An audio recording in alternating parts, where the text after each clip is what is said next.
বিশ্ব রাজনীতির কেন্দ্রবিন্দু এখন বেইজিং।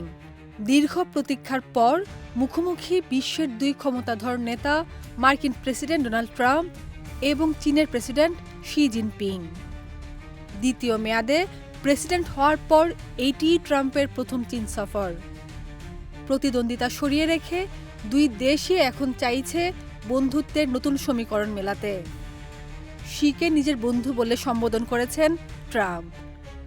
14 মে সকালে বেইজিংয়ের গ্রেট হল অব দ্য পিপলে প্রেসিডেন্ট ট্রাম্পকে স্বাগত জানান শি জিনপিং। লাল গালিচায় সংবর্ধনা, গার্ড অব অনার আর শিশুদের পতাকা নাড়ানোর মধ্য দিয়ে ট্রাম্পকে দেওয়া হয়েছে রাজকীয় সম্মান। দুই নেতার শারীরিক ভাষায় ছিল বন্ধুত্বের ছাপ। নির্ধারিত সময়ের চেয়েও দীর্ঘ 2 ঘন্টার বৈঠকে ট্রাম্প শিকে মহান নেতা এবং বন্ধু হিসেবে সম্বোধন করেন। এমন সময় আলোচনা কেমন হয়েছে?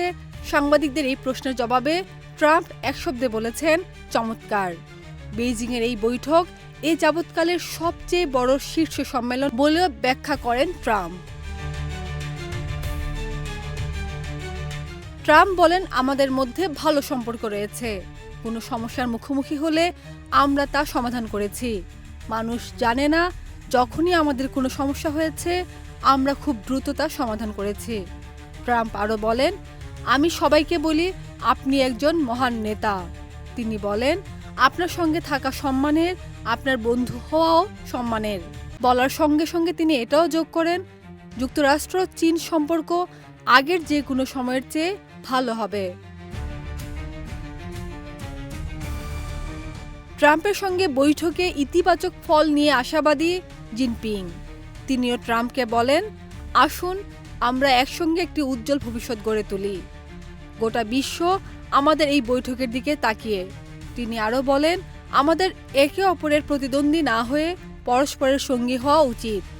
আমাদের উচিত একে অপরকে সফল ও সমৃদ্ধ হতে সাহায্য করা।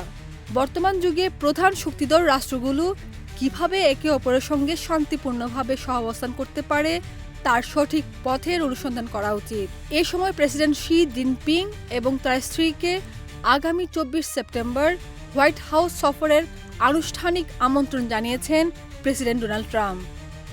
খাদিজা নিপা, দেশ রূপান্তর।